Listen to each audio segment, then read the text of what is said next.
Jean-Claude Legrand est le DRH Monde de L'Oréal. Frédéric Mazella est le président fondateur, vous le connaissez, de Blablacar. Il a une carrière de chanteur, en fait, Frédéric Mazella, puisqu'on a l'impression qu'on le voit sur tous les plateaux, etc. Et Jean-Claude, une carrière de danseur aussi, puisqu'on le voit partout. Et danseur étoile, bien sûr, au Bolchoï, à Levallois en tout cas. Merci à tous les deux. Première question, vous vous connaissez bien tous les deux, donc on ne va pas faire semblant. Mais vous vous connaissez comment? En tout cas, vous êtes connus beaucoup plus jeunes tous les deux. Ah oui, on était jeunes et beaux, et on est toujours C'est ça. beaux. Ouais. Et toujours beau. Mais l'âge, c'est dans la tête. Hein. Oui, c'est ça. Racontez-nous, alors le micro sur le menton pour que je vous entende bien. Ouais. Comment vous vous êtes connus? Jean-Claude, Frédéric arrivait avec une idée à l'époque un peu barge, c'est ça? Ouais, c'est au moment où j'ai fait mon MBA à l'INSEAD, il y a maintenant une petite dizaine d'années. Oui. Et en fait, il y avait une bourse L'Oréal pour un entrepreneur de la promotion INSEAD. Donc, Oui. il y avait un concours, hein, donc il y a 97 personnes qui se sont présentées, 3 finalistes. On a présenté chez L'Oréal pour avoir une réduction sur la tuition INSEAD. Et au final, donc moi je portais déjà covoiturage.fr à l'époque, que j'avais lancé, et on avait déjà quelques dizaines de milliers d'utilisateurs. D'accord. Donc j'étais l'entrepreneur de la promo INSEAD à l'époque. Et du coup, j'ai fait mon pitch devant Jean-Claude, qui a dû être séduit, puisqu'il m'avait donné le prix, ce qui m'a réduit un petit peu mon montant de la tuition INSEAD. D'accord. Des frais. Mais Voilà. donc, en fait, Et donc c'est le premier prix. Et voilà. Voilà. Donc Jean-Claude m'a remis le premier prix de l'histoire de Blablacar. Quand même. Waouh. mal. Sympathique. Ça mérite des pas mal. applaudissements. Mais, évidemment. Bah, en fait, quand tu fais mon job, qui est d'essayer de trouver des talents, Oui. moi je suis extrêmement fier de... Parce qu'en fait, la suite de l'histoire, c'est que vous étiez venus à deux, tu faisais déjà du covoiturage, vous étiez venus à deux chez L'Oréal à Clichy, de l'INSEAD, parce que l'INSEAD, c'est pas à côté. Et en fait, tu m'avais raconté après que tu n'avais pas pu, parce que c'était un candidat d'origine indienne, tu n'avais pas pu dire, putain, j'ai gagné. Alors, on parle de 12 000 euros, c'est quand même pas mal d'argent Oui. à l'époque. Et tu ne pouvais pas lui dire que tu avais gagné, parce que, il savait que tu avais gagné, mais il faisait tellement la tronche que. Ah ouais, moi j'ai été obligé de contenir ma joie. C'était compliqué parce que déjà le pitch, il fallait faire le pitch devant les deux autres. On était 3, Oui, c'est il y en ça. avait un qui était en remote, mais il fallait faire le pitch devant tout le monde. Donc on faisait nos pitchs devant tout le monde. Et après, quand tu gagnes, tu as envie, Évidemment. t'as envie de sauter au plafond et tu fais ah ben non, parce que là les deux autres ils ont perdu. Donc Alors, là, je vous rassure, ils nous raconteront leurs vacances après si on a le temps. Mais je vais quand même revenir au sujet du jour si vous voulez bien. Allons-y. On parle là notamment, on a parlé des questions de décloisonnement. Ce matin, on a envie de savoir quelles sont les conséquences sur le management, sur la gouvernance dans les entreprises. Vous vivez ça au quotidien. Jean-Claude, chez L'Oréal, est-ce que la question se pose justement dans ces nouveaux modes de travail collaboratifs? Ah ouais. Comment est-ce que ça a impacté le management et la gouvernance dans le groupe L'Oréal? En fait, c'est intéressant parce que on fait partie de ces vieilles entreprises qui, tous les jours, d'arrache-pied, bossent fort pour se transformer, se disrupter, s'adapter. Ouais. Et pas uniquement, non pas dans une logique de mode managérial, mais dans une volonté farouche de pouvoir répondre aux défis, aux attentes, hein, en sachant que, par exemple, tu vois, moi je pense qu'on est tous des millennials. Hein, on Bien a sûr. démarré en disant que l'âge c'est dans la tête. Je pense que c'est une question de comportement. Donc aujourd'hui, que ce soit des gens qui sont chez nous depuis 20 ans, depuis 30 ans ou depuis 40 ans, Oui. il y en a. Ils ont une attente vis-à-vis de l'entreprise qui est de nature complètement différente. Il faut Ouais. savoir y répondre. Et donc, tu vois, par exemple, aujourd'hui, nous, on a 7000 collaborateurs dans le monde qui travaillent en total flex. Ça s'est passé dans les 2 dernières années. Donc, c'est une explosion de cette façon de travailler. Comment on y répond, nous, en sachant qu'on en a toujours 70 000 qui travaillent dans d'autres façons de travailler. Donc, c'est pas évident de faire cette transition. C'est pas évident de les faire cohabiter. C'est pas évident dans certains métiers. Oui. Parce que ça ne s'adapte pas toujours à tous les métiers. Par exemple, nous, on a ce métier du marketing qui est notre savoir-faire, j'allais dire, principal. Ben, les gens, ils ont eu l'habitude, dans ce métier, de vivre avec des maquettes, avec des produits. Quand tu leur dis qu'ils reviennent le lendemain, pas au même étage, pas dans le même bureau, ils cherchent leurs produits partout. Bien sûr. Donc, ça, c'est des questions qu'on n'avait pas, qu'on se posait pareil, qu'on se pose aujourd'hui. Et Frédéric, c'est une question que vous êtes posée. Vous avez créé, vous, un village qui s'appelle le village Blablacar, c'est ça? C'est quoi le fonctionnement? Alors, c'est notre accueil, en fait, c'est en bas, mais c'est aussi l'espace dans lequel on a mis un arbre, on a mis plein de choses très conviviales avec des Oui. tables plutôt de type pique-nique, puis un peu de pelouse et puis des choses comme ça.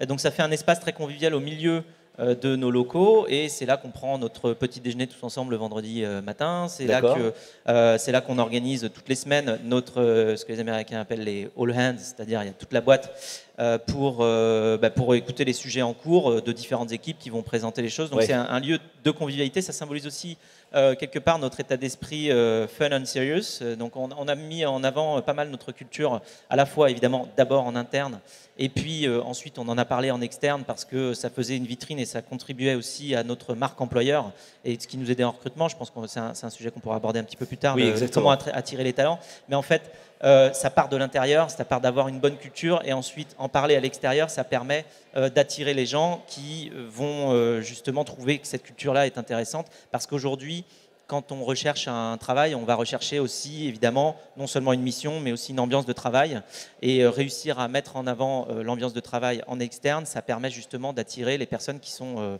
compatibles et motivés par ce genre de philosophie. Comment est-ce qu'on fait, Jean-Claude Legrand, quand on a dans un groupe comme L'Oréal des managers aussi que l'on accompagne et auxquels on explique que finalement le management se faisait pyramidalement, historiquement, si je schématise un peu grossièrement, et qu'aujourd'hui ça va se faire avec des équipes qui ne sont pas forcément présentes, qui ne sont pas forcément au même endroit, qui sont parfois en home office, qui sont loin. Ça change tout du management. Comment est-ce que l'on fait à ce moment-là avec ces managers?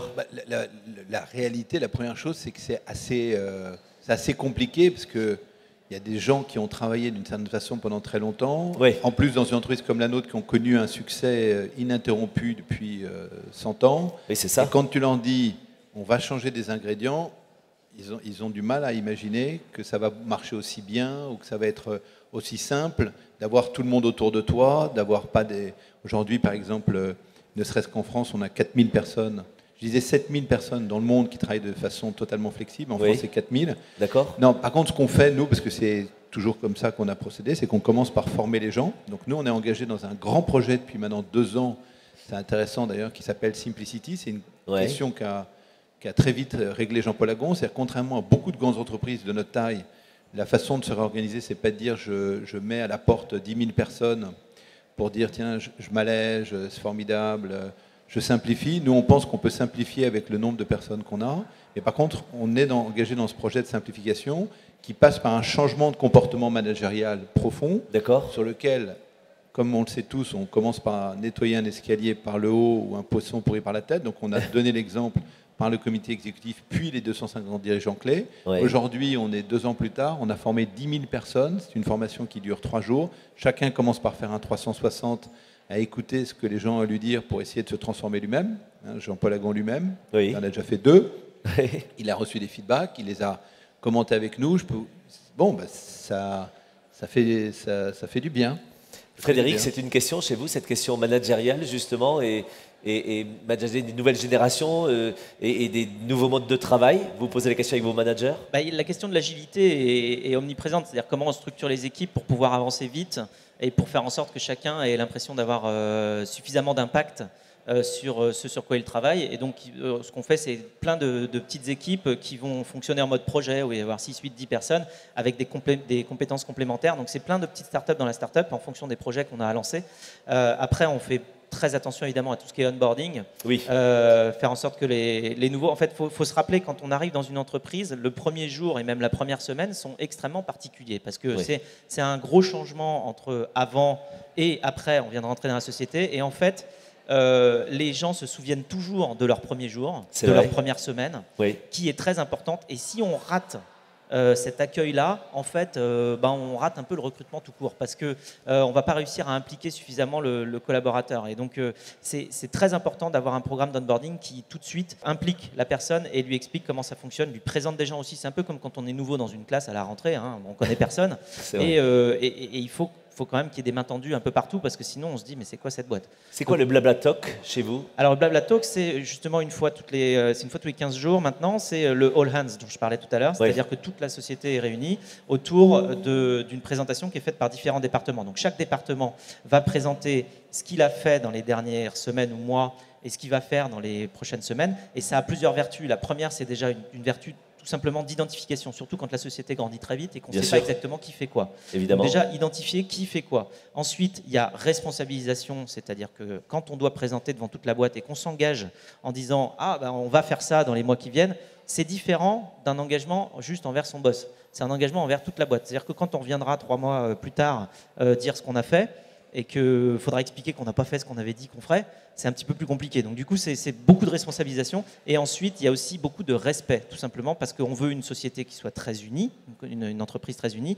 Et pour ça, il n'y a pas 36 solutions. Il faut que chacun connaisse et respecte ce que font les autres. C'est-à-dire que schématiquement, l'équipe tech, quand ils vont voir une présentation de l'équipe marketing, ils ressortent en se disant « Ah ouais, quand même, les gars font vraiment très bien leur boulot. Ils ne font pas juste des pubs à la télé pour nous envoyer du volume. Bien sûr. Ils font vraiment beaucoup d'analyses là-dessus. » Et donc, du coup, ça donne envie, quand on retourne à son poste, de travailler aussi. Et de la même manière, quand les équipes marketing vont voir un talk de l'équipe tech, bon, ils ne comprennent pas tout, mais ils se disent, ouf, quand même, l'équipe tech, oui, je comprends pourquoi des fois c'est compliqué de livrer, parce que c'est compliqué tout court. Ce qui est faisable dans une start-up, Jean-Claude Legrand, ne l'est pas forcément dans un grand groupe. Mais si, justement, parce que c'est la discussion, c'est amusant, c'est une anecdote, parce qu'en fait, il n'est plus du tout une start-up. Oui, pour le coup, il a les mêmes maladies, ou les mêmes avantages, les mêmes inconvénients que nous. Moi, je me rappelle une fois, on avait déjeuné, c'était pas très longtemps après ta création, et puis il y avait une cuisine, et d'un seul coup, je vois plein de plats accumulés, tu me dis, font plus la vaisselle, je suis obligé de prendre une femme de ménage, parce que quand tu es 20, si tu veux, c'est pas la même chose que quand tu es 1000, mais dès que tu es plus de 20 ou 30, je te dis tout de suite, tu es dans les mêmes problèmes d'échelle que quand tu gères 1000 ou 2000 personnes, parce que le côté du garage ou le côté tout le monde fait la vaisselle, à un moment donné, alors maintenant la question c'est comment eux qui sont nés il y a 10 ans gardent cet esprit, mais moi je pense que c'est possible, même en étant né il y a 100 ans, d'avoir cet esprit. Oui, bien et sûr. non pas en les imitant, mais en prenant de ce qu'il y a de meilleur dans leur façon de faire, que tu peux greffer, en hybridant les choses, et pas en courant derrière une espèce de fausse mode managériale. Oui, évidemment. Nous, on a 110 ans, et on a une histoire, un passé, je disais tout à l'heure 40 ans. Tu vois, comment tu gères des gens pendant 40 ans, je pense qu'ils courent après la même histoire, parce que finalement, garder des gens longtemps, à condition de les traiter très bien, ça crée non pas une espèce d'attachement, comme si tu venais et que tu étais obligé, parce que tu travaillais, je sais pas, dans une grande entreprise publique française, qui fait le courrier, par exemple, mais tu donnes une latitude d'action où tu peux garder la même intensité tout en ayant un métier qui est le métier, nous, de la beauté, qui est un métier compliqué. Oui. Et plus tu restes longtemps, mieux tu le fais. Et en quoi vous vous inspirez peut-être des modèles start-up, justement tu vois, pourquoi je suis venu aujourd'hui? Parce que tous les jours, tu apprends des trucs. Toi, nous, on appelle ça un tonal, et toi, tu appelles ça un all-end. Ouais, on l'appelle Blablatalk du coup. On l'a brandé parce qu'on aime bien. Nous, on appelle ça un tonal, tu vois. Donc, on réunit tous les collaborateurs de la même façon. On le fait ou en direct avec des gens, avec des centaines de personnes. On le fait par Webex. Mais on a exactement les mêmes pratiques de communication, pratiquement toutes les semaines ou toutes les 2 semaines, pour poursuivre le même objectif, qui est l'engagement, l'information. Et plus les gens comprennent et tu décloisonnes, mieux tu te portes. Parce que nous, lui aussi, il a la même chose que nous. Il a des silos. Comme il l'a dit très justement, tu as des gens qui découvrent ce que fait l'informatique, alors que quand ils sont 4 à ramer comme des malades, tu n'as pas à leur demander ce que fait l'informatique, parce qu'ils voient très bien que le développeur, il souffle le martyr à essayer de mettre en œuvre ce que les mecs l'ont dit. Puis tu es 20, 30, 40, 100, 1000, 80 000, 100 000. Tu vois, par exemple, Google, ils doivent toujours penser qu'ils sont une start-up, ils sont 70 000 dans le monde. Donc tu peux, ou Amazon, ça dépend à quelle vitesse tu scales, mais ensuite ils se retrouvent la même. Donc c'est nous le combat, c'est comment tu arrives à engager 82 000 personnes. Évidemment. Et en ayant 110 ans. Frédéric, on parle là finalement de la manière de manager le changement aussi. Vous avez dû, en forte croissance très rapidement, manager, vous adapter au changement en permanence. Comment est-ce qu'on fait finalement pour s'adapter à cette forte croissance, au changement certainement plus rapide que vous ne l'aviez prévu? En fait, il faut pousser droit, c'est-à-dire qu'il faut grandir sans partir sur le côté. D'accord. Voilà. Donc c'est un peu comme une fusée, il faut juste s'arranger pour que ça parte pas dans le décor. Oui, intéressant. Et en fait, au tout début, il y a beaucoup de choses qui sont implicites. La culture est très implicite, elle est portée par les gens, par les personnes. Oui. Et donc, elle a une certaine cohérence parce que tout le monde se connaît, parce que tout le monde discute. Et donc la culture, on sait que un tel ou le fondateur ou les collègues, ils se comportent comme ça et c'est comme ça qu'il faut faire. Sauf qu'à un moment, quand on passe, nous, ce qu'on a vu, c'était le moment où on a été à peu près 50 et où on a commencé à recruter des gens de tous les pays, donc des Polonais, des Italiens, des Allemands. Et donc la langue, déjà, il y a eu un changement de culture parce qu'on est passé tout le monde en anglais parce que voilà, on ne pouvait pas demander aux Polonais de parler français. Et avec ça est venue la nécessité d'expliciter tout un tas de valeurs. Donc on a fait un gros travail là-dessus, nous, de définir. On s'est mis tous ensemble dans une salle, on a dit, bon, qu'est-ce qui nous motive tous les matins à venir au boulot? Qu'est-ce qui fait qu'on est super content de travailler ensemble? Ok, on va l'écrire, et c'est là qu'on a écrit initialement nos 10 premiers principes. On les a revisités il y a un an pour les réduire un petit peu, maintenant on en a 6. Donc parmi ces principes, bon, il y en a un qui dit fun and serious, qui est vraiment le yin et le yang de l'équilibre, on va dire, mental dans une société. C'est-à-dire qu'une entreprise fun and fun, elle se plante assez vite. Une entreprise serious and serious, ben, personne ne veut bosser pour elle. Bien sûr. Et une entreprise fun and serious, ben, on a les deux. On est fiers d'avoir bien bossé, et puis on a aussi le côté convivial. Après, il y a d'autres valeurs comme share more, learn more, qui sont plus on partage, plus on apprend. D'accord. Fail, learn, succeed, qui met en avant le fait qu'on a le droit de faire des échecs. Par contre, on n'a pas le droit de faire fail, fail, fail, c'est-à-dire ne pas apprendre. Parce que l'étape qui fait passer du fail au succeed, c'est l'étape d'apprentissage. Donc il y a beaucoup de valeurs d'apprentissage derrière. Et ça permet d'expliciter des principes qui peuvent être évidents au début quand on est peu et qui sont très implicites. Mais en les rendant explicites, à ce moment-là, on arrive à scaler avec une culture cohérente. Et les principes nous permettent de prendre des décisions et remplacent les process. Parce qu'en plus, on n'a pas le temps de faire des process. Évidemment. Alors, en fait, je vais te dire ça, en fait, on a exactement les mêmes valeurs. Je vais te donner un exemple. Nous, dans notre langage l'oréalien, ce que tu viens d'expliquer s'appelle le droit à l'erreur. Oui. Nous, on a considéré qu'une des grandes raisons du succès de la compagnie, c'est que tu peux donner une chance de rebondir à des gens à condition qu'ils n'aient pas 2 fois fait la même erreur. Parce que là, on se dit à ce moment-là, c'est qu'ils n'ont rien compris à leur première erreur. Mais tu vois, ça fait partie du code de la compagnie et une des raisons du succès. Et en fait, puisque toutes les entreprises sont créées à l'origine par un entrepreneur ou quelques entrepreneurs, donc nous, on est 110 ans plus tard et on parle encore tous les jours de Jeanne Schweller qui a créé L'Oréal, rue du Louvre en partant de zéro. Mais si tu veux, comment tu maintiens ça? Après, il y a des principes. C'est-à-dire que est-ce que la boîte, elle appartient toujours au fondateur et tu restes une entreprise avec des capitaux majoritairement familiaux, ce qui est le cas de L'Oréal, tu vois, 110 ans plus tard. Donc tu sais pour qui tu travailles, ou est-ce que tu appartiens à un fonds et personne ne sait qui est derrière? Est-ce que les gens sont perdus parce que la gouvernance n'est pas claire? Tu vois, dans notre histoire, c'est 4 patrons en 110 ans. Donc si tu respectes un certain nombre de valeurs, tu t'éloignes pas trop de ces idées-là, tu continues à les rendre modernes en 2018, et en fait, tu continues à faire quasiment de la croissance à 2 chiffres sur un marché que tu domines depuis 32 ans. C'est pas mal? Oui, c'est ça. C'est ça le secret. Le secret, c'est de garder cette idée du départ, de effectivement viser haut, de viser loin, parce que ce qu'il a appris en Californie, il m'avait bien expliqué ça, c'est le moonshot. C'est-à-dire que tu vas sur la Lune tout de suite, tu ne te contentes pas de dire je vais faire un truc français, puis je vais voir, tu dis tout de suite je vais immédiatement viser loin. Et en fait, si tu gardes ces valeurs, nous on est la démonstration, non pas de les imiter, mais d'adapter et de rester, entre guillemets, moderne, j'allais dire à la page, sur ces valeurs-là. Et c'est possible. Nous on a la démonstration que c'est possible. Oui. Et de faire la même croissance que lui. Évidemment. Eh oui. La En question... faisant 26 milliards, tu vois, c'est pas mal. Évidemment. La question des valeurs est super importante dans tout ce dont on parle là. Dites-moi, Jean-Claude, comment chez L'Oréal, on arrive à attirer des nouveaux talents, la nouvelle génération? C'est notamment... Comme Frédéric, en partageant... on est en totale compétition. Parce qu'en fait, si tu veux, l'idée, c'est que l'idée qui serait de se dire, je rêve depuis que je suis tout petit d'aller travailler pour, je sais pas, LVMH, ça n'existe pas. C'est tout le temps que tu dois recommencer. Aujourd'hui, par exemple, Frédéric Mazella, il incarne ce Blablacar qui n'était même pas sur le radar des talents dans quelques pays. Aujourd'hui, on a vu arriver la volonté de travailler pour Blablacar. Moi, je trouve que c'est formidable. Mais sur ce marché, entre guillemets, de l'attraction des talents, on est absolument en compétition. C'est-à-dire que les gens peuvent avoir le choix de travailler pour Frédéric Mazella, Blablacar, ou travailler pour L'Oréal. Oui. C'est pas du tout incompatible. C'est-à-dire que l'idée qui serait de se dire, ils veulent travailler dans des trucs, créer leur start-up. Non, la question c'est quelle est ton offre, qu'est-ce que tu proposes, comment tu les projettes. Et là, on peut absolument attirer tout le monde. C'est une question de la façon dont on s'y prend. Et le dernier point qui est très important, c'est de montrer si ce que tu dis, ça se met en œuvre. Parce qu'à l'heure des réseaux sociaux, à l'heure des feedbacks, si tu te mets à survendre une entreprise qui ne correspond pas à ce que les gens découvrent, avec le point clé qu'a évoqué Frédéric tout à l'heure, qui est cette idée des premières minutes, des premiers jours de cet onboarding, si l'écart est trop grand, les gens s'en vont tout de suite aujourd'hui, mais là, ils s'en vont tout de suite, quel que soit leur âge. Ce n'est pas une question de jeune, vieux, on a tous la même attente. Aujourd'hui, on a tous la même attente. Frédéric, comment rester séduisant justement pour l'attractivité des nouvelles générations?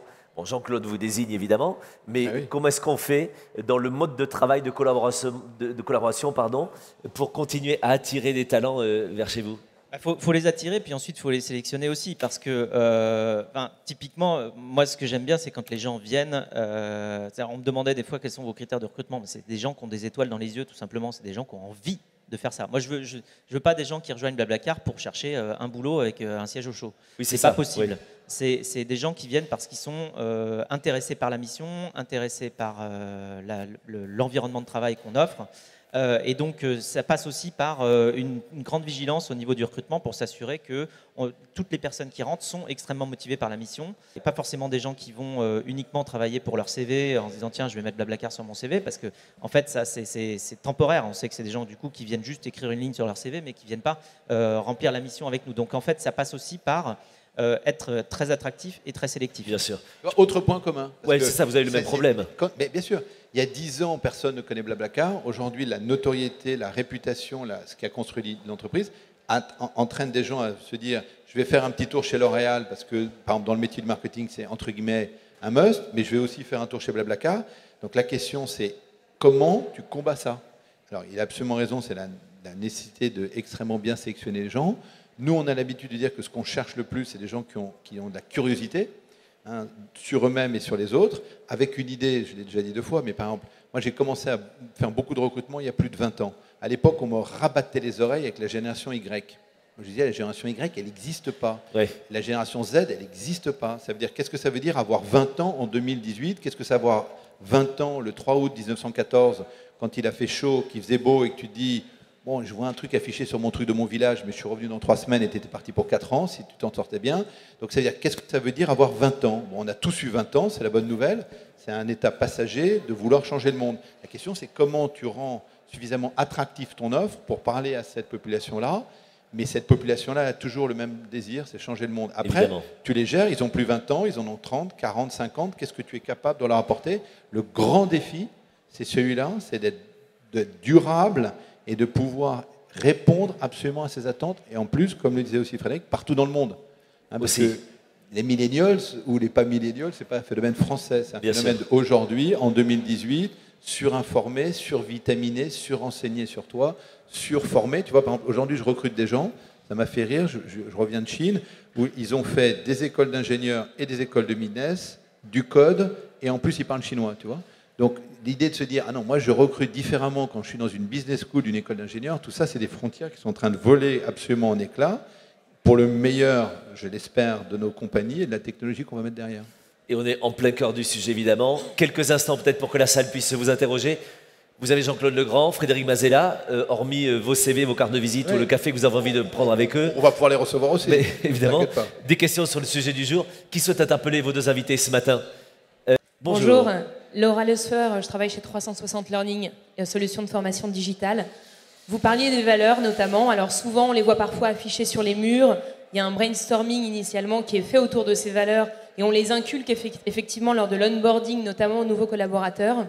Ma question c'est est-ce que pour faire vivre ces valeurs au quotidien, parce que c'est aussi là tout l'enjeu, vous avez peut-être trouvé des outils, des initiatives bien sûr, mais surtout je suis intéressée de savoir si vous avez identifié peut-être des outils qui permettent de faire vivre et d'alimenter ces valeurs d'entreprise au quotidien. Inspirez-nous, messieurs. Alors, complètement. Je peux répondre à cette question-là parce qu'effectivement, elles sont ancrées, ces valeurs, dans des choses que l'on fait véritablement dans la société. Par exemple, il y en a une qui dit chez nous « Be the member ».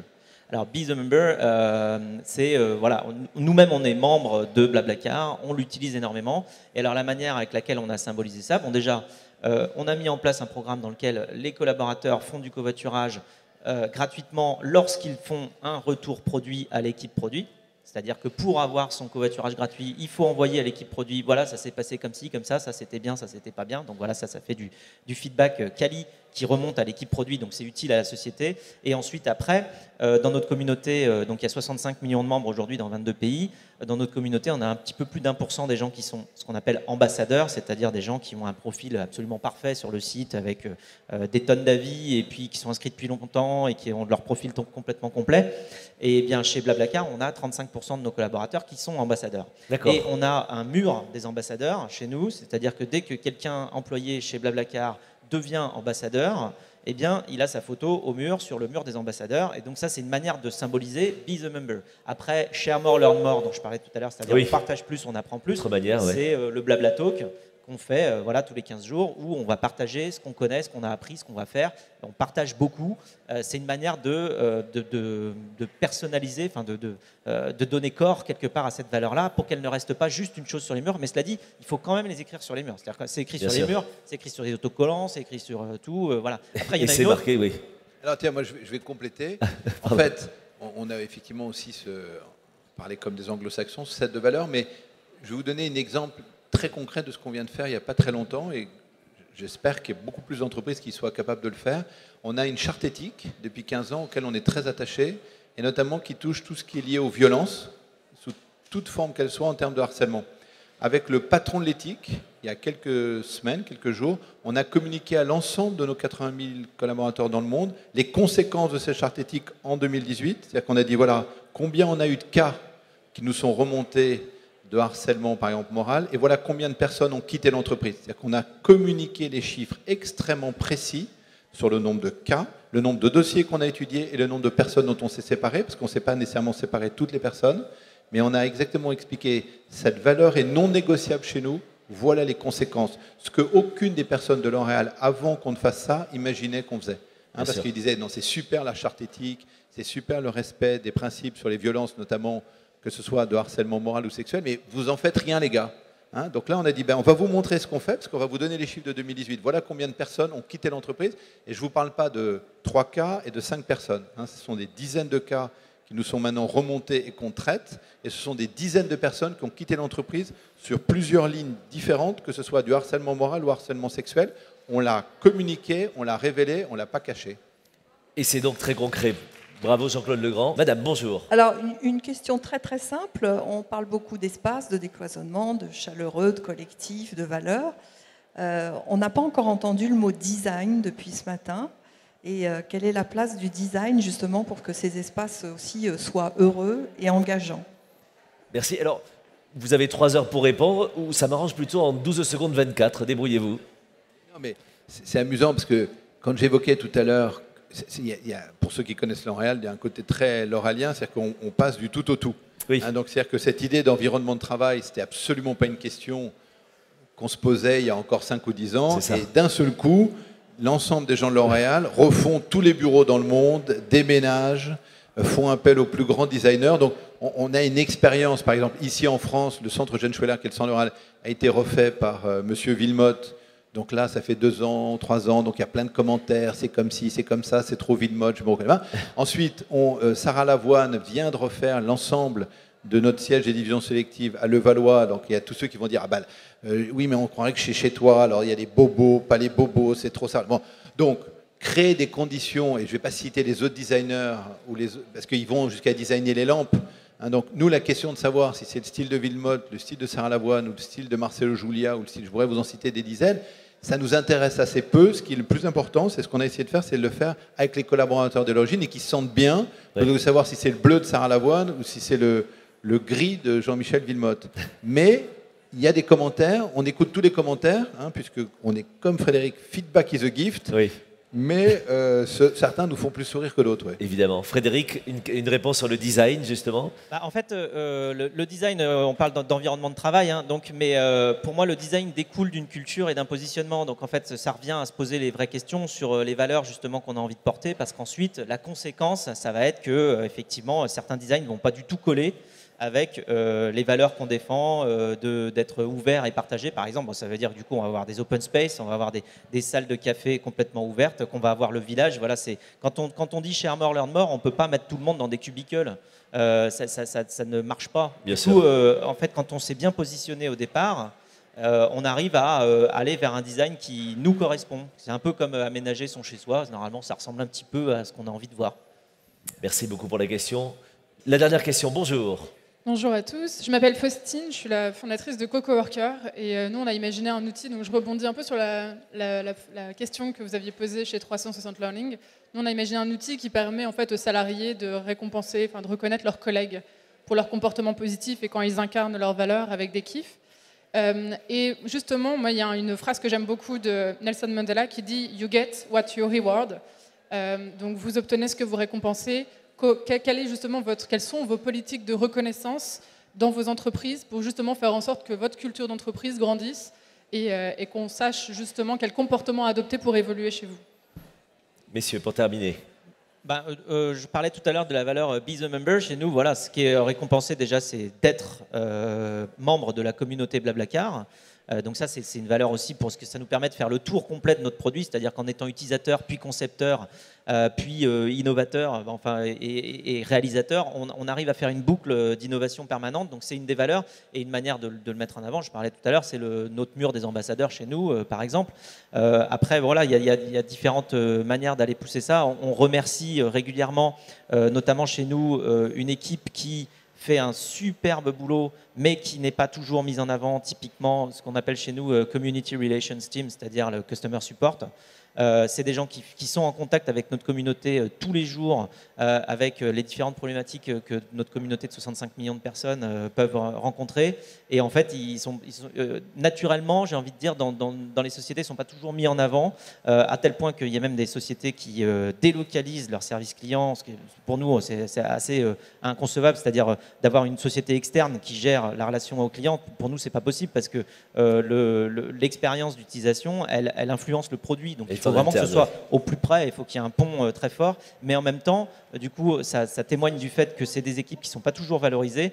Nous, on le fait très régulièrement et on fait applaudir toute la société pour dire merci à la Community Relations Team parce qu'on sait que vous avez répondu à 160 000 demandes le mois dernier dans 22 langues et que ce n'était pas facile et que vous avez représenté la société de manière très efficace. Et bel exemple, Jean-Claude. Alors, en fait, ça permet comme ça, c'est vrai que vos deux questions étaient liées. Nous, dans notre idée de disrupter nous-mêmes les ressources humaines, on est assez avancé sur deux grands sujets. Et là, je reviens sur ce qu'on s'est dit tout à l'heure. Je pense de plus en plus, on sera jugé au-delà de nos paroles, de nos grands engagements, à des actes. Qu'est-ce qu'on est capable de faire? Donc nous, on est sur une disruption qui est de rendre les salariés beaucoup plus actifs. Donc toutes les boîtes parlent de ça toute la journée, qui est cette idée d'employee centricity.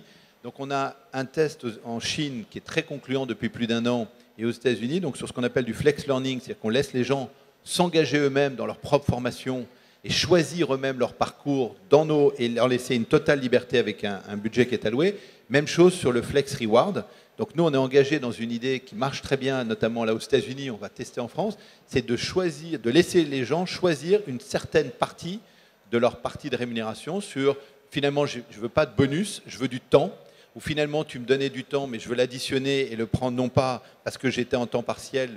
Bon, donc on est en train de voir quelle marge de manœuvre on va pouvoir laisser aux gens pour eux-mêmes définir plus de choses pour eux-mêmes, parce qu'on pense que c'est probablement l'avenir, c'est de responsabiliser en créant un cadre et de donner de la confiance. C'est facile à dire, très difficile à faire. Et je vais juste citer un exemple sur cette idée de partage, parce qu'on s'est tous émus, par exemple, moi c'est deux sujets qui me tiennent beaucoup à cœur, c'est tous émus en tant que citoyen en disant c'est atroce, Nicolas Hulot part, qu'est-ce qu'on fait? Là, nous, on vient de communiquer à nos collaborateurs, les gens de l'Oral, ils font 41 fois le tour de la planète par jour, 600 millions de kilomètres, et on pollue beaucoup plus que les 42 usines juste en prenant l'avion.